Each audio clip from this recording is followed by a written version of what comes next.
கிருபையே உமக்கு நன்றி அப்பா. சூத்திரம் சூத்திரம் சூத்திரம். இப்போதான் நாம் 10வது மாதத்தில் வந்தது போல் இருக்கிறது. அதற்குள்ளே கிருபையாக தேவன் நம்மை ஒரு 10 மாதங்கள் கடக்க 11வது மாதத்தில் நாம் தேவ சமூகத்தில் வந்திருக்கிறோம். கர்த்தர் எவ்வளோ பெரிய கிருபை! அது யாருக்கும் இல்லாத ஒரு ஸ்லாக்கியத்தையும் கிருபையையும் கர்த்தர் நமக்கு கொடுத்திருக்கிறார். ஆமென். எனவே தியானத்திற்காக எடுத்துக்கொள்ளப்பட்ட வேத பகுதி யோவேலின் புஸ்தகம் 2ஆம் அதிகாரம் 25ஆம் வசனத்தை நாம் வாசிக்கலாம். யோவேல் 2:25. ஹல்லேலூயா.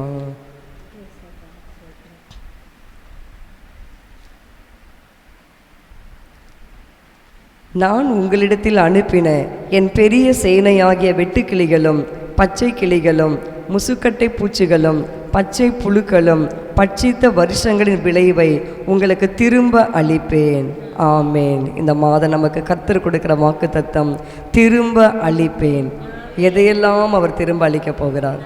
நம்ம இந்த 10 மாதங்களில் என்னத்தையெல்லாம் நம்ம இழந்து தவித்து கொண்டிருந்தோமோ அந்த நன்மைகளையும் அந்த கிருபைகளையும் அந்த ரட்சிப்பையும் அந்த ரட்சிப்பின் சந்தோஷத்தையும் அந்த நம்பிக்கையும் கர்த்தர் நமக்கு திரும்ப அளிக்க போகிறார். ஆமேன்னு சொல்லுவாமா? கர்த்தர் நல்லவர்.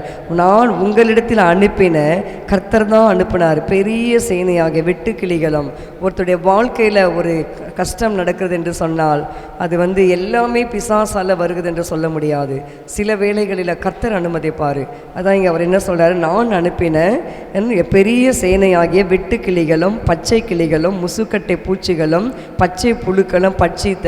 அப்போ நம் வாழ்க்கையில் இந்த 10 மாதங்கள் சோதனை வழியாக கடந்து வந்திருக்கலாம். பலவிதமான பாடுகள் வழியாக நாம் கடந்து வந்திருக்கலாம். நிந்தனைகள், குறைவுகள், போராட்டங்கள், பிரச்சனைகள், மாந்திரிகங்கள், கிரியைகள், சரீரத்தில் எவ்வளோ பெரிய வியாதிகள் எந்த நேரத்தில் நம்ம கடந்து வந்தாலும் இப்போ கர்த்தர் நமக்கு என்ன சொல்றாரு? திரும்ப அளிப்பேன். அப்போ திரும்ப நமக்கு அந்த நன்மைகளை அவர் அளித்து நம்மை அவர் ஆசீர்வதிக்கிற தேவனாக இருக்கிறாரு. இந்த மாதம் நம்ம இழந்து போனதை எல்லாம் கர்த்தர் மீண்டுமாக எதெல்லாம் பச்சை புழு நம்ம விட்டு சாப்பிட்டதோ, வெட்டுக்கிளி தின்றதோ, வெட்டுக்கிளி பச்சை புழு முசுக்கட்டை பூச்சி என்றால் சத்துருக்கள் பகைவர்கள், நமக்கு விரோதமாக காணப்படுகிற பொல்லாத மனிதர்கள் நம்மிடத்திலிருந்து எதையெல்லாம் பட்சித்து கொண்டு போனார்களோ அதையெல்லாம் கர்த்தர் நமக்கு இந்த புதிய மாதத்தில் திரும்ப நமக்கு கொடுக்கிற தேவனாக இருக்கிறார். ஆமேன் சொல்லுவாமா? ஆமாம். 1 சாமுவேல் புஸ்தகம் 30ஆம் அதிகாரம் 19ஆம் வசனத்தில் கூட நாம் வாசிக்கிறோம். தாவீது என்ற பக்தன் 1 சாமுவேல் 30ஆம் அதிகாரம் 19ஆம் வசனம். ஹல்லேலூயா. தாவீது என்ற பக்தனுக்கு பாருங்க நடந்த காரியம். அவர்கள் கொள்ளையாடி கொண்டு போன எல்லாவற்றிலும் சிறியதிலும் பெரியதிலும் குமாரரிலும் குமாரத்திகளிலும் ஒன்றும் குறைபடாமல் எல்லாவற்றையும் தாவீது திரும்ப பெற்றுக்கொண்டான். திருப்பி பெற்றுக்கொள்கிறார் தாவீது எல்லாவற்றையும். பாருங்க எத்தனை காரியங்கள் பாருங்க. நம்ம கொள்ளையாடி கொண்டு போன எல்லாவற்றிலும் சிறியதிலும் சின்னதில் கூட சின்ன காரியம் பெருசு எல்லாவற்றையும் குமாரத்திகள் ஒன்று கூட குறைவில்லாமல். அதுக்கு முன்னாடி நீங்கள் அதே 30ஆம் அதிகாரம் 5ஆம் வசனத்தில் 6ஆம் வசனத்தில் வாசித்து பாருங்கள். 30ஆம் அதிகாரம் 6ஆம் வசனம். மிகவும் நெருக்கப்பட்டான். சகல ஜனங்களும் தங்கள் குமாரத்திகளின் நிமித்தம் மன கிளேசமானதினால் அவனை கல்லெறிய வேண்டும் என்று சொல்லி கொண்டார்கள். தாவீது தன் தேவனாகிய கர்த்தருக்குள்ளே தன்னை திடப்படுத்தி கொண்டான். எல்லாவற்றையும் அவர்கள் கொண்டு போன பிறகு கூட தாவீது என்ன பண்றாரு? நெருக்கப்படுறாரு.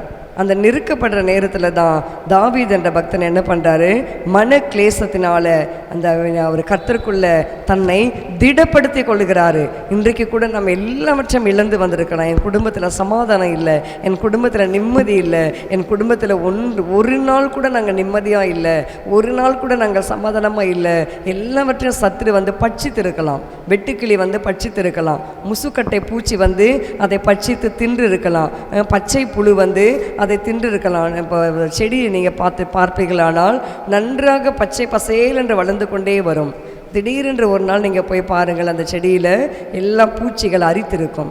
அப்போ பாருங்கள், நன்றாக விளையுதே என்று சொல்லி பார்த்துருப்போம். திடீரென்றால் பூச்சிகள் என்ன செய்திருக்கும்? அதை அரித்து தின்று இருக்கும். அது எப்போ வருது, எப்போ சாப்பிடுது, எப்போ அழிக்குது என்று தெரியாது. அதே போல தான் பிசாசு கூட எந்த நேரத்தில் எந்த காரியத்தில் எப்படி வந்து நம்முடைய நன்மைகளை பட்சித்து கொண்டு போகும் என்று சொல்லி நமக்கு தெரியாது.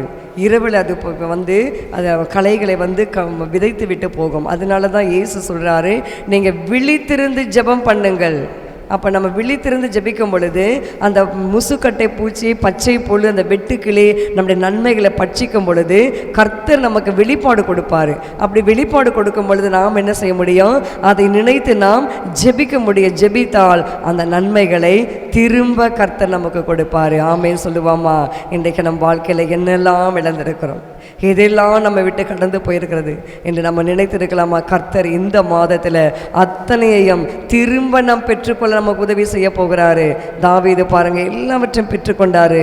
அதே 4ஆம் வசனத்தில் வாசிக்கிறோம், அப்பொழுது தாவீதும் அவனோடு இருந்த ஜனங்களும் அழுகிறதற்கு தங்களில் பலன் இல்லாமல் போக மட்டும் சத்தமிட்டு அழுதார்கள். 3ஆம் வசனம் 33, 1 சாமுவேல் 33. தாவீதும் அவன் மனுஷரும் அந்த பட்டணத்திற்கு வந்தபோது இதோ அது அக்னியினால் சுட்டெரிக்கப்பட்டது என்றும் தங்கள் மனைவிகளும் தங்கள் குமாரரும் தங்கள் குமாரத்திகளும் சிறைப்பிடித்து கொண்டு போகப்பட்டார்கள் என்று கண்டார்கள். எல்லாரையும் சிறைப்பிடித்து கொண்டு போயிட்டாங்க. அப்போ அந்த நேரத்தில் எப்படி இருந்திருக்கும்? தாவீது தனிமையாக்கப்பட்டார்.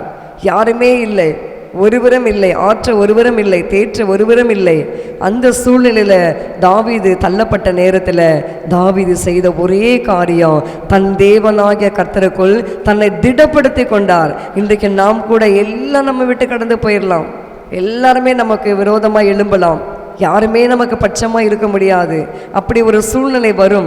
அப்படி ஒரு சூழ்நிலை வரும் பொழுது தான் நாம் என்ன செய்ய வேண்டும்? தாவீதை போல தன் தேவனாகிய கர்த்தரிடத்தில் தன்னை திடப்படுத்தி கொள்ள வேண்டும். அப்படி திடப்படுத்தி கொள்ளும்போது, திடப்படுத்தி கொள்ளதான் என்ன, நம்மை நாமே நம்ம தைரியப்படுத்தி கொள்ள வேண்டும்.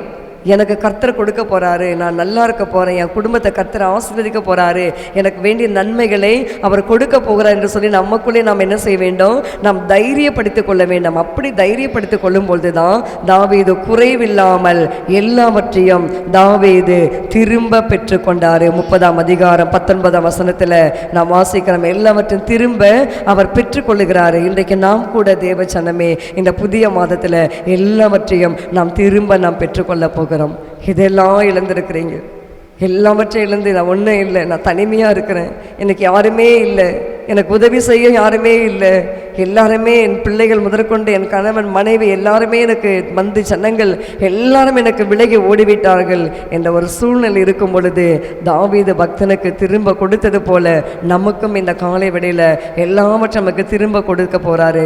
அதே அதிகாரத்தில் உபாகமம் புஸ்தகம் வாசி பாருங்க, 30ஆம் அதிகாரம் 3ஆம் வசனம்.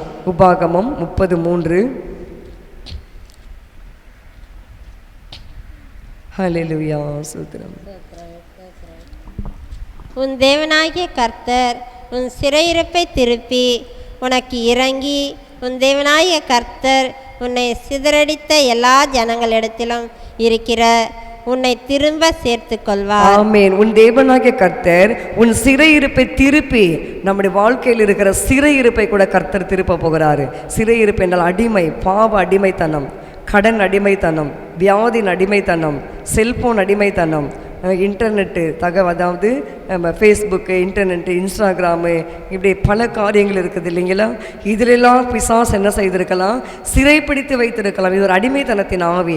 இந்த அடிமைத்தனத்தின் ஆவியிலிருந்து கூட கர்த்தர் நம்மை விடுவிக்க போகிறார். நம் பிள்ளைகள் ஒருவேளை இந்த அடிமைத்தனத்தில், என் பிள்ளை எப்போதும் செல்லுக்கு அடிமையாக இருக்கு, என் கணவர் எப்போதும் செல்லுக்கு அடிமையாக, ஒரு சிலர் பார்ப்பீர்களானால் ஜெபம் என்று சொல்லி போவார்கள், ஆனால் அங்கே கையில் என்ன இருக்கும்? செல்ஃபோன் இருக்கும். செல்ஃபோன் வைத்துக்கொண்டே நான் பேருக்கு என்ன சொல்லுவார்கள்? நாங்கள் ஜெபிக்க போனோம்வாங்க, ஆனால் பார்த்தா கையில் செல் இருக்கும், நாங்கள் ஜெபத்தை முடிச்சிட்டோம். அது கர்த்தர் பார்க்குறாரு. அது ஒரு அடிமைத்தனம். ஏன்னா அவங்களால இருக்க முடியாது. அந்த செல்லை அவங்க எடுத்து பழகிட்டனால அவங்களால செல்லை எடுத்து பார்க்காம இருக்க முடியாது. அந்த ஒரு அடிமைத்தனத்தின் ஆவியை கூட கர்த்தர் நமக்கு என்ன செய்ய போகிறார் இந்த மாதத்தில்? அந்த சிறையிருப்பை கர்த்தர் திருப்பி அல்லேலூயா சொல்லுவோமா? எவ்வளோ பேர் பாதிக்கப்படுறாங்க செல்ஃபோனால். எவ்வளோ பேர் காரியங்கள் பாஸ்டர்மார்கள் கூட இன்றைக்கு இந்த செல்ஃபோனில் அடிமைகளாக மாறி இருக்கிறார்கள். அந்த நாளில் கூட செல்ஃபோன்லாம் நமக்கு எதுவும் கிடையாது. கர்த்தருடைய கிருபையினால் இந்த நாள் வரைக்கும் செய்தி ஆயத்தப்படுத்த கூட நான் அந்த கண்கார்டன்ஸ் கூட நான் எடுக்க மாட்டேன். அந்த கண்கார்டன்ஸை கூட நீங்கள் எடுத்து பார்ப்பீர்களானால் அதில் கூட பார்த்தீங்கன்னா எனக்கு கர்த்தர் கொடுக்குற அந்த வசனம் இருக்கவே இருக்காது. அதெல்லாம் தூக்கி மூடி வச்சிட்டேன். மூடி வச்சுட்டு உடனே கண்ணை மூடி ஒரு 2-3 நிமிடம் நான் சோத்திரம் பண்ண ஆரம்பிப்பேன். சோத்திரிக்கும் போது கர்த்தருடைய ஆவியானவர் இது இந்தந்த காரியங்கள், இந்தந்த நபர், இந்தந்த இதுன்னு சொல்லி அவர் எனக்கு கற்றுக் கொடுப்பார். அப்படி தான் இன்றைக்கு நம்முடைய வாழ்க்கையில் நாம் போக வேண்டும். எனவே என்னென்ன நன்மைகள் நம் பிள்ளைகளிடத்திலிருந்து கோபங்கள், எரிச்சல்கள், பொறாமைகள் இதெல்லாம் இருந்து நம் பிசாசு மக்கள் நமக்கு விரோதமாய் அனுப்பி இருந்தாலும் அந்த திரும்ப நம் பிள்ளைகளுடைய சுவாபங்களை நாம் பெற்றுக்கொள்ள போகிறோம். நம் கணவரிடத்தில் நம் அன்பை நாம் பெற்றுக்கொள்ள போகிறோம். நம் மனைவியிடத்திலிருந்து அன்பை நாம் பெற்றுக்கொள்ள போகிறோம். அது ஒரு நன்மை தான். அந்த நன்மை கூட பிசாசு திருடி இருக்கலாம். அதுதான் பட்சித்த வருடங்கள். அந்த பட்சித்த வருடங்களுக்கு அந்த நன்மை நான் திரும்ப அளிப்பேன். யோவேல் புஸ்தகம் 2ஆம் அதிகாரம் 25ஆம் வசனம். அப்போ பச்சை புழு, முசுக்கட்டை பூச்சி, வெட்டுக்கிளி இந்த 3ம் நம் வாழ்க்கையில் நம் குடும்பங்களில் சேதப்படுத்தி இருக்குமானால் இதையெல்லாம் இந்த மாதம் திரும்ப நமக்கு அந்த நன்மைகளை அளித்து நம்மை ஆசீர்வதிக்கிற தேவனாக இருக்கிறார். ஆமென். 1 சாமுவேல் புஸ்தகம் 5ஆம் அதிகாரம் 2 சாமுவேல் 5:10 கூட நான் வாசிக்கிறோம். தாவீது என்ற பக்தன் வாழ்க்கையில் அவர் நாளுக்கு நாள் விருத்தி அடைந்தார் என்று சொல்லி பார்க்கிறோம். ஒவ்வொரு நாளும் வாழ்க்கையில் ஒரு ஆசீர்வாதங்கள், நன்மைகள் விருத்தி அடைய வேண்டும். 2 சாமுவேல் 5ஆம் அதிகாரம் 10ஆம் வசனம். தாவீது நாளுக்கு நாள் விருத்தி அடைந்தான், சேனைகளின் தேவனாகிய கர்த்தர் அவனோடு கூட இருந்தார். ஆமேன். சேனைகளின் கர்த்தர், தேவனாகிய கர்த்தர் தாவீதோடு கூட இருக்கிறாரு. இன்றைக்கு நம்மோடு கூட கர்த்தர் இருக்க வேண்டும். நம்மோடு கூட கர்த்தர் இருப்பாரானால் என்ன நடக்கும் பாருங்க, நாளுக்கு நாள் விருத்தி அடைய கர்த்தர் செய்வார். இன்றைக்கி நம்ம ஜெபிக்காமல், பைபிளே வாசிக்காமல், உபவாசமே எடுக்காமல், நம்ம கர்த்தருக்கு ஒன்றுமே செய்யாமல் என் கூட இருங்க, எனக்கு வர்த்திக்க பண்ணுங்கன்னா அவர் எப்படி செய்ய முடியல? நாம் என்ன செய்ய வேண்டும்? தாவீதை போல கர்த்தருக்குள் இருக்க வேண்டும். தாவீது எப்போதும் கர்த்தரை நோக்கி பார்க்கிறாரு. அதனால தான் நான் எப்பொழுதும் என் தேவனாகிய கர்த்தர் எனக்கு முன்பதாக நான் நிறுத்தி வைக்கப்பட்டிருக்கிறபடினால நான் அசைக்கப்படுவதில்லை என்று சொல்லுவார். நாம் இன்றைக்கு அசையாதபடி நாம் விசுவாசத்தில் நிலைத்திருக்க, நாம் கிருபையில் நிலைத்திருக்க நாம் தாவீதை போல என்ன செய்ய வேண்டும்? இப்போது நாம் அவரோடு கூட இருக்க வேண்டும். ஏனோக் என்ற பழைய ஏற்பாட்டு காலத்தில் ஆதியாகம புஸ்தகத்தில் வாசிக்கிறோம். ஏனோக் என்ற தேவ மனிதன் எப்போதும் தேவனோடு சஞ்சரித்து கொண்டிருந்தார். அவர் சஞ்சரித்து கொண்டிருக்கையில் காணப்படாமற் போனால் அவர் எடுத்துக்கொள்ளப்பட்டார். காணல, அவர் சஞ்சரித்தார் என்றால் தேவனோடு உறவாடி கொண்டிருப்பார். எப்பொழுதும் தேவனுக்கும் அவருக்கும் ஒரு உறவு இருந்துகிட்டே இருக்கும். அதான் வாக் வித் ஜீசஸ். அவரோடு நடப்பார். சஞ்சரிக்கிறது என்றால் நடக்கிறது. அப்போ நம்ம தேவனோடு நடக்க வேண்டும். நாம் தேவனை கையை பிடித்து நடக்க வேண்டும். எப்படி நடக்கிறது அப்படி நம்ம இமேஜின் பண்ணி கை பிடிச்சா அப்படியா? வாசிக்கணும், வேதத்தை வாசிக்கணும், ஜெபம் செய்யணும், எப்பொழுதும் ஜெபிக்கணும். பேச விட்டால் போதும். சில சகோதரிகள் பேச விட்டால் போதும், நன்றாக பேசிகிட்டு இருப்பாங்க. ஜெபம் என்று சொன்னால் பாருங்களேன், நன்றாக தூங்கி வழிவார்கள். அது ஒரு சிறையிருப்பு. அந்த சிறையிருப்பை கூட கர்த்தர் நமக்கு இந்த மாதத்தில் நமக்கு திரும்ப கொடுக்க போகிறார். கணனித்திரின் ஆவியை கர்த்தர் நீக்கி போடுவார். நமக்கு நல்ல ஜெப ஆவியை கர்த்தர் ஊற்றுவார். இதெல்லாம் பிசாசு திருடுகிற ஒரு நன்மைகள். இந்த நன்மைகளை எல்லாம் தான் இந்த புதிய மாதத்தில் கர்த்தர் நமக்கு கிருபையாக திரும்ப கொடுக்க போகிறாரு. எதை சொல்லுங்க? ஜெபத்தின் ஆவி, விண்ணப்பங்களின் ஆவி. இது ஒரு நன்மை தான். மற்றவர்களுக்காக நாம் ஜெபிக்கும் பொழுது, மற்றவர்களுக்காக நாம் விண்ணப்பம் செய்யும் பொழுது, யோபு என்ற பக்தன் பாருங்க, அவர் இழந்து போனதையெல்லாம் திரும்ப 2 மடங்கு பெற்றுக்கொண்டார் என்று நாம் வாசிக்கலாமா? யோபின் புஸ்தகம் 42ஆம் அதிகாரம், யோபின் புஸ்தகம் 42ஆம் அதிகாரம் 10ஆம் வசனம். யோபு தன் சிநேகிதனுக்காக வேண்டுதல் செய்த போது கர்த்தர் அவன் சிறையிருப்பை மாற்றினார். யோபு முன்னிருந்த எல்லாவற்றை பார்க்கிலும் இரட்டத்தனையாய் கர்த்தர் அவனுக்கு தந்தருளினார். ஆமென். யோபு முன்னிருந்த எல்லாவற்றை பார்க்கிலும் என்ன பண்ணாரு? ரெண்டத்தனையாக கர்த்தர் அவனுக்கு தந்தருளினார். எப்போ சொல்லுங்க? யோபு தன் சிநேகிதருக்காக வேண்டுதல் செய்கிறாரு. விண்ணப்பம் செய்ய வேண்டும். நாம் மற்றவர்களுக்காக நாம் ஜெபிக்க வேண்டும். மற்றவங்களுக்காக நாம் என்ன செய்ய வேண்டும்? ஜெபத்தில் போராட வேண்டும். பக்கத்து வீட்டுக்காரங்க கிட்ட கூட நம்ம பேச மாட்டோம். பக்கத்து வீட்டுக்காரங்களை பார்த்தா கூட நம்ம என்ன செய்யணும்? சில பேர் நம்ம அப்படியே கடந்து போகிறோம். அப்படி இருக்குமானால் எப்படி சொல்லுங்க? இல்லை, நம்ம பக்கத்து வீட்டுக்காரங்க, எதிர் வீட்டுக்காரங்க, அண்டை வீட்டுக்காரங்க எல்லாரும் நம்ம எப்படி இருக்க வேண்டும்? சமாதானமாக ஐக்கியமாக நாம் இருக்க வேண்டும். அவர்கள் நம்ம நேசிக்கிறாங்களோ இல்லையோ, நாம் அவர்களுக்கு பிரைஸ் எல்லாம் கர்த்தர் உங்களை ஆசீர்வதிப்பார், காட் பிளஸ் யூ அப்படின்னு சொல்லி பாருங்களேன். அப்படிங்களா? என்ன சொன்னீங்க அப்படின்னுவாங்க. நான் அப்படி தான் சொல்லுவேன், God bless you sister, God bless you பிரதர்ன்னுவேன். என்ன சொன்னீங்க அப்படின்வாங்க. காட் பிளஸ் யூ, கர்த்தர் உங்களை, கடவுள் உங்களை ஆசீர்வதிப்பார், கடவுள் உங்களை என்ன செய்வாங்க, அப்படியானுவாங்க. அவங்களுக்கு ஒரே சந்தோஷமாக இருக்கும். அப்படி நீங்கள் மற்றவர்களுக்காக நாம் ஜெபிக்கும் பொழுது பாருங்கள், தேவன் நம்முடைய வாழ்க்கையில் இருக்க சிறையிருப்பை கர்த்தர் மாற்றுவார். இன்றைக்கி நிறைய கிறிஸ்தவர்கள் நான் பார்ப்பேன், நேருக்கு நேர் வருவாங்க. என்னை பார்த்த உடனே நானே பிரைஸ்லாம் சொல்லணும்னு கையெடுப்பேன், திரும்பிப்பாங்க. தேவ அன்பு கிடையாது. இப்படி இருக்குமானால் எப்படி யோபு வாழ்க்கையில் இந்த சிறையிருப்பை கர்த்தர் மாற்றுவாரா? கிறிஸ்தவர்கள் வாழ்க்கையில் நிறைய காரியங்கள் மாற வேண்டியது இருக்கிறது.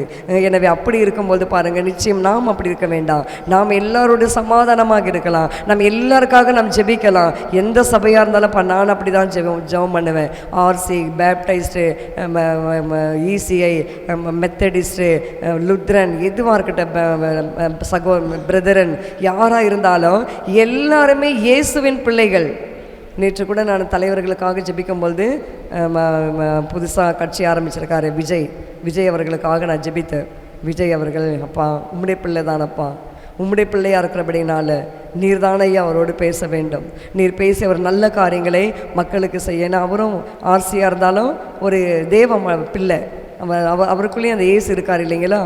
அப்படியாக நம்ம பிரிவினை பார்க்கக்கூடாது. எல்லாம் ஏசப்பாவுடைய பிள்ளைகள் தான். இன்றைக்கி நாம் தான் என்ன செய்கிறோம்? நீங்கள் லுத்ரனு, நீங்கள் பிரதரனு, நீங்கள் பேப்டைஸ்டு, நீங்கள் அப்படி, நீங்கள் இப்படி, நாங்கள் அதெல்லாம் இல்லை. எல்லாருமே ஒன்று தான். எல்லாம் இயேசுக்குள்ளே ஒரே மந்தை, ஒரே மேய்ப்பன். அப்போ எல்லாமே நம்ம போகும்போது பரலோகத்தில் எந்த சபை என்று சொல்லி யாருமே கர்த்தர் கேட்க போகிறதில்லை. எல்லாருக்கும் ஒரே ஒரு இது தான் கொடுக்க போகிறார், ஒரே இடம் தான். அதுதான் சீயோன், தேவ சமூகத்தில் பரம எருசலேம். அந்த பரம எருசலேமில் நாம் போக வேண்டும். நாம் மற்றவர்களுக்காக நாம் ஜெபிக்க வேண்டும். அப்படி நாம் ஜெபிக்கும் பொழுது நம்முடைய சிறையிருப்பை கர்த்தர் மாற்றுவாரு, அந்த நன்மையை கொடுப்பாரு. சிறையிருப்பை, பிசாசு என்னெல்லாம் சிறைப்பிடித்து வைத்திருக்கிறானோ கைதி பண்ணி அப்படியே சிறை என்றால் கைதி பண்ணி, திருடர்களை கைதி பண்ணி ஜெயிலில் போட்டு பூட்டிடுவாங்க. திறந்த வைப்பாங்க, பெரிய பூட்டு போட்டு வைப்பாங்க. இல்லைங்கம்மா, அப்படி தானே? பக்கத்தில் செக்யூரிட்டி வேறு, அதிகாரி வேறு, அதெல்லாம் போயிட்டு தான் அதுக்கு பிறகு அதை திறக்க முடியும். அதே போல தான் இன்றைக்கு நம் வாழ்க்கையில் கூட பிசாசு சிறைப்பிடித்து வைத்திருக்கலாம். நன்மைகள் வரக்கூடாது, இன்க்ரிமெண்ட் வரக்கூடாது, ப்ரமோஷன் கிடைக்கக்கூடாது, வேலையில் பிரச்சனைகள் வரணும், போராட்டங்கள் வரணும், பிள்ளைகளால் வரணும், கணவரால் வரணும், மனைவியால் வரணும் என்று சொல்லி பல பிரச்சனைகள், பல சிறையிருப்பை பிசாசு வைத்திருக்கலாம். ஆனாலும் கர்த்தர் சொல்கிறாரு, யோபு என்ற பக்தன் மற்றவர்களுக்காக, சிநேகிதருக்காக ஜெபித்த மாத்திரத்தில் அவனுடைய சிறையிருப்பை கர்த்தர் மாற்றினார். அது மாத்திரமல்ல, அதே யோபின் புஸ்தகத்தில் 12ஆம் வசனத்தை வாசிங்க, 42:12. கர்த்தர் யோபின் முன்னிலைமையை பார்க்கிலும் அவன் பின்னிலைமை ஆசீர்வதித்தார். 14,000 ஆடுகளும் 6,000 ஒட்டகங்களும் 1000 ஏர்களும் 1000 கழுதைகளும் அவனுக்கு உண்டாயின. பார்த்தீங்களா? 2 மடங்கு எல்லாவற்றையும் முன்னிலைமை பார்க்கிலும் யோபுடைய பின்னிலைமையை என்ன செஞ்சாரோ அதிகமாக ஆசீர்வதிக்கிறாரு. எப்படி ஆசீர்வதிக்கிறாரு? 14,000 ஆடுகள். அப்போ எப்படி முன்னிலை எப்படி இருந்துச்சு? 7,000 ஆடு இருந்துச்சு. அப்போ 2 மடங்கு ஆசீர்வாதம் வரும் பொழுது அந்த ஆடுகள் என்ன ஆனது? 14,000 மாறிவிட்டது. 6,000 ஒட்டகங்கள். அப்போ அதுக்கு முன்னாடி 3,000 ஒட்டகங்கள் தான் இருந்தது. இப்போ பார்த்தீங்கன்னா 6,000 மாறிவிட்டது. அதே போல ஏறுகள், 1000 ஏறுகள். அப்போ 500 ஏர் இருந்திருக்கும், அதுக்கு பதிலாக என்னது? 1000 ஏர்களாக மாறிவிட்டது. 1000 கழுதைகள். அப்போ அதுக்கு முன்னாடி 500 கழுதைகள் இருந்தது, இப்பொழுது 1000 மாறிவிட்டது. ஒட்டகங்கள் பெருசு. என்ன சொல்கிறீங்க? ஆடு அது சின்னது, ஒட்டகம் எவ்வளோ பெருசு. அந்த ஒரு ஒட்டகத்தை கட்டி வைக்கிறதுக்கு எவ்வளோ பெரிய இடம் தேவையாக இருக்கும். இங்கே எத்தனை ஒட்டகம் இருக்குது பாருங்கள்? 6,000 ஒட்டகம். அப்பாடி, அந்த 6000 ஒட்டகத்துக்கு ஒரு பெரிய ஊரே வந்து இங்கேருந்து ஏறக்குறைய ஓட்டேரி அளவுக்கு இருக்கலாம். அவ்வளோ தூரத்துக்கு அந்த கொட்டகை இருக்கும் என்று நினைக்கிறேன். அந்த ஒட்டகத்துக்கு மாத்திரம் 6000 ஒட்டகத்தை கட்டி அதுக்கு தீனி வைக்கணும், அதுக்கு தண்ணி போடணும், மறுபடியும் அதை கொண்டுட்டு சவாரிக்கு எடுத்துகிட்டு போகணும், திரும்ப எடுத்துகிட்டு வந்து. ஏன்னா அந்த நாட்களில் போக்குவரத்து கிடையாது, டிரான்ஸ்போர்ட் கிடையாது. எதில் அவங்க சவாரி செய்வாங்க? கழுதை மேலேயும் ஒட்டகங்கள் மேலே தான் அவங்க சவாரி செய்வார்கள். ஒரு ஊருக்கு போகணும், ஒரு பட்டணத்துக்கு போகணும் அப்படின்னா என்ன செய்வாங்க? ஒட்டகம் அல்லது கழுதைகள் மேலே தான் அவங்க போகுவாங்க. அப்படியாக இருக்கிற பட்சத்தில் பாருங்கள் எவ்வளோ பெரிய ஆசீர்வாதம் யோபுக்கு. எல்லாம் இழந்து போயிட்டார். எல்லாம் இழந்த நேரத்தில் பார்த்தீங்கன்னா அந்த வசனத்தை வாசித்து பாருங்கள், எவ்வளோ அருமையாக இருக்கும். நீங்கள் வாசிங்க யோபின் புஸ்தகத்தில் அந்த இனபந்து ஜனங்கள் எல்லாமே 19ஆம் அதிகாரம் 13, 14 எல்லாருமே போயிட்ட. சகோதரர்கள் கூட கைவிட்டாங்க யோபு, மனைவி கைவிட்டான், இனஜன பந்து ஜனங்கள் எல்லாருமே கைவிட்டாங்க, உறவுகள் எல்லாமே கைவிட்டு அவனை வந்து பேச ஆரம்பிக்கிறார்கள். யோபு 19, 13, 14. என் சகோதரரை என்னை விட்டு தூரப்படுத்தினீர், எனக்கு அறிமுகமானவர்கள் எனக்கு அந்நியராய் போனார்கள், என் பந்து ஜனங்கள் விலகி போனார்கள், என் சிநேகிதர் என்னை மறந்து விட்டார்கள், என் வீட்டு ஜனங்களும் என் வேலைக்காரிகளும் என்னை அந்நியனாக எண்ணுகிறார்கள், அவர்கள் பார்வைக்கு நான் பரதேசி ஆனேன். பார்த்தீங்களா?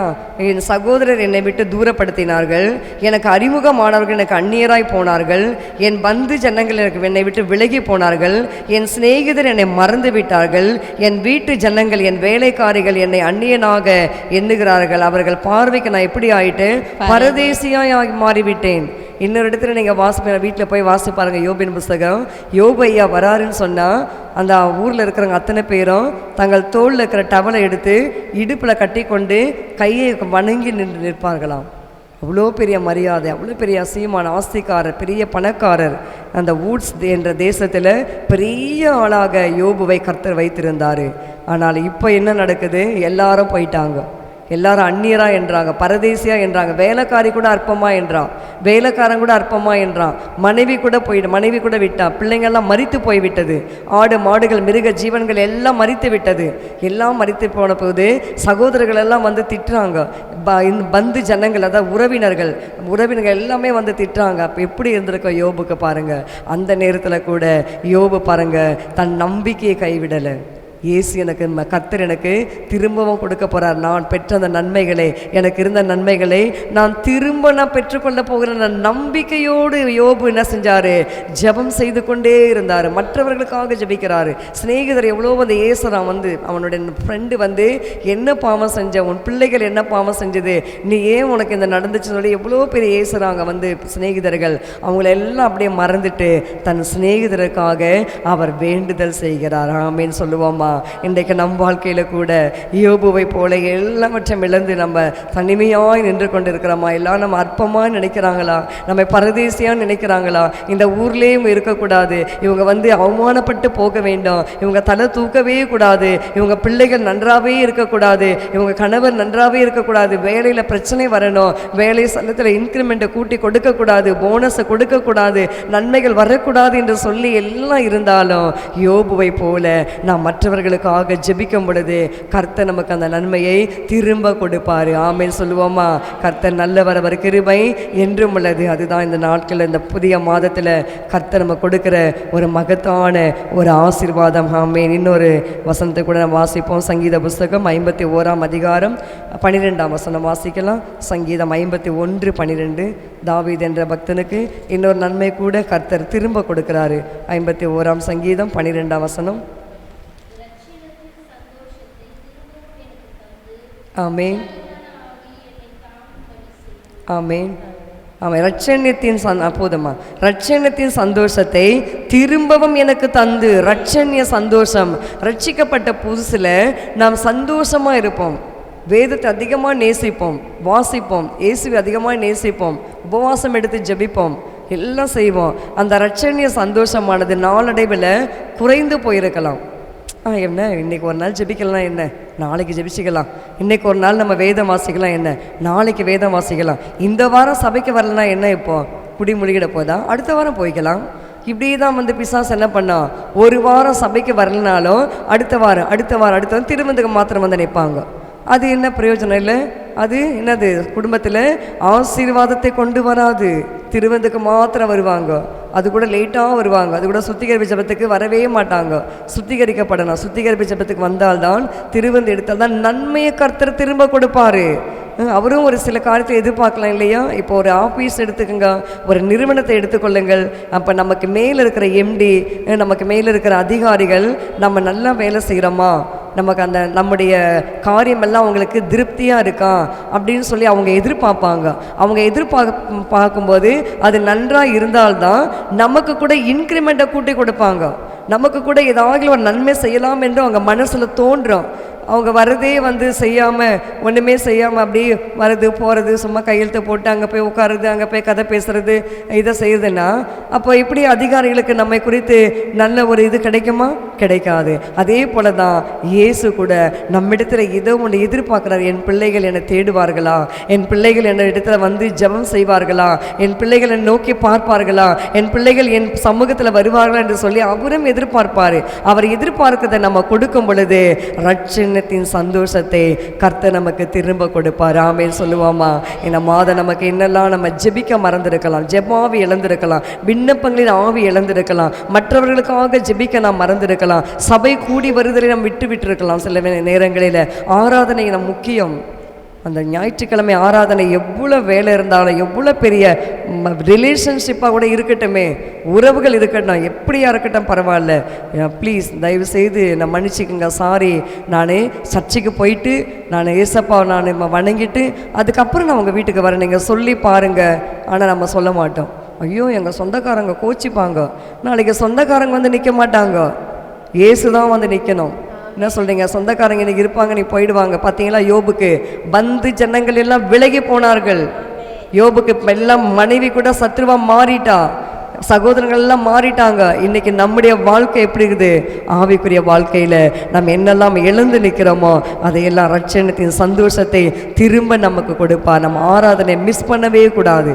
எவ்வளோ தலை போகிற காரியமாக இருந்தாலும் ஆராதனைக்கு வந்துட்டு தான் நாம் மற்ற காரியங்களை செய்யணும். ஒரு சகோதரி நம் திருச்சபையில் இருக்காங்க, அவங்க என்கிட்ட சொல்ல காரியங்கள் மிக எனக்கு ஆச்சரியமாக இருக்கும். அவங்க வந்து டியூட்டி மாற்றி போட்டாங்கன்னா காலையில் நம்ம சபைக்கு வர முடியாது. அப்போ அந்த சகோதரி என்ன செய்வாங்களாம், 5 மணி சர்வீஸ் பக்கத்தில் ஒரு ஆவிக்குரிய திருச்சபை இருக்குது. அந்த 5 மணி சர்வீஸ்க்கு நான் எழும்பி நான் ஓடி அந்த ஆராதனை கலந்துக்கிட்டு அதுக்கு பிறகு நான் வேலைக்கு போவேன் சிஸ்டர். அவங்க செய்கிற வேலை கடுமையான வேலை. சும்மாடி போயிட்டு சேரில் உட்காந்து ஃபேன் கீழே உட்காந்து கையெழுத்து போட்டு ஜாலியாக உட்காந்து பேசிட்டு இருக்கிற வேலை கிடையாது, கடுமையாக அவங்க உழைக்கிற வேலை. ஆனாலும் பாருங்கள், அந்த வேலை செய்திருந்தாலும் இயேசுவுக்கு அவங்க முதலிடம் கொடுக்குறாங்க. அதனால தான் இன்றைக்கி அந்த குடும்பங்களில் கர்த்தர் ஆசீர்வாதத்தை கொடுக்குற. இன்றைக்கி நீங்கள் கூட இயேசுக்கு முதலிடம் கொடுத்து பாருங்கள். ஆராதனைக்கு வந்துட்டு அதுக்கு பிறகு நீங்கள் எந்த ரிலேஷன் வீட்டுக்காவது போங்க, அதுக்கு பிறகு நீங்கள் எந்த திருமண வீட்டுக்காவது போங்க, அதுக்கு பிறகு நீங்கள் எந்த காது குத்துற விழா, மூக்கு குத்துற விழாவோ, அது என்ன விழாவாக இருக்கட்டும், எதுக்குனாலும் நீங்கள் போயிட்டு பாருங்கள். இயேசுக்கு நீங்கள் முதலிடம் கொடுங்க.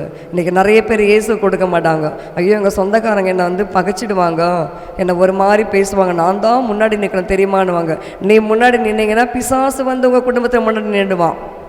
அப்போ நீங்கள் போயிட்டு அந்த இந்துக்கள் குடும்பத்தில் நீங்கள் உறவினர் முன்னாடி நின்றுட்டீங்கன்னா பிசாசு என்ன செய்வான் தெரியுமா? அப்படியா, நீ என் கூட்டாளி ஆகிட்ட, very good sister, very good பிரதர்னு அவன் சிரிப்பான்.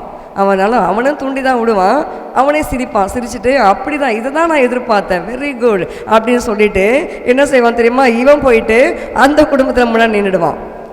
முன்னாடி நின்றுட்டு அங்கே பகை, பிரச்சனை, போராட்டம், சண்டை, சாடி எல்லாத்தையும் கொடுத்துருவான். இதெல்லாம் யார் வேலை நினைக்கிறீங்க? சத்துரு செய்கிற வேலை. நம்ம மிக மிக கவனமாக இருக்க வேண்டும், ஜாக்கிரதையாக இருக்க வேண்டும். இயேசுடைய காரியத்தில் நாம் எல்லாம் முதலிடம் நாம் கொடுக்க வேண்டும். ஜெபம் என்றால் முதல்ல வரணும். ஜெபிக்க குறிப்பு கொடுத்தா முதல்ல நம்ம ஜெபிக்க ஆரம்பிக்கணும். ஏசப்பாவுடைய காரியத்தை நீங்கள் செய்து பாருங்கள், திரும்ப நீங்கள் பெற்றுக்கொள்வீர்கள். ஆமென் சொல்லுவோமா? யோபு, தாவீது திரும்ப பெற்றுக்கொண்டது போல இந்த காலை வேளையில் நாம் கூட எல்லாவற்றையும் திரும்ப பெற்றுக்கொள்ளுகிற காலம் மாதமாக இருக்கிறது. நம் கண்களை மூடி நாம் ஜெபிக்கலாம். ஹல்லேலூயா. நன்றி அப்பா. நம்பிக்கையுடைய சிறைகளே அரணுக்கு திரும்புங்கள், இரட்டிப்பான நன்மையை தந்திடுவா, இன்றைக்கே தந்திடுவா. நம்பிக்கையுடைய சிறைகளே அரணுக்கு திரும்புங்கள். இரட்டிப்பான நன்மையை தந்திடுவா, இன்றைக்கே தந்திடுவா. யோபின் முன்னிலை பார்க்கிலோ பின்னிலை அதிகமாய் ஆசீர்வதிப்பா. யோபின் முன்னிலை பார்க்கிலோ பின்னிலை அதிகமாய் ஆசீர்வதிப்பா. இழந்த நன்மைகள் அனைத்தையும் என் தேவன் மீட்டு தந்திடுவா. இழந்த நன்மைகள் அனைத்தையும் என் தேவன் மீட்டு தந்திடுவா. ஓ நன்றி அப்பா, ஸ்தோத்திரிக்கிறோம் ஐயா, துதிக்கிறோம் ஐயா.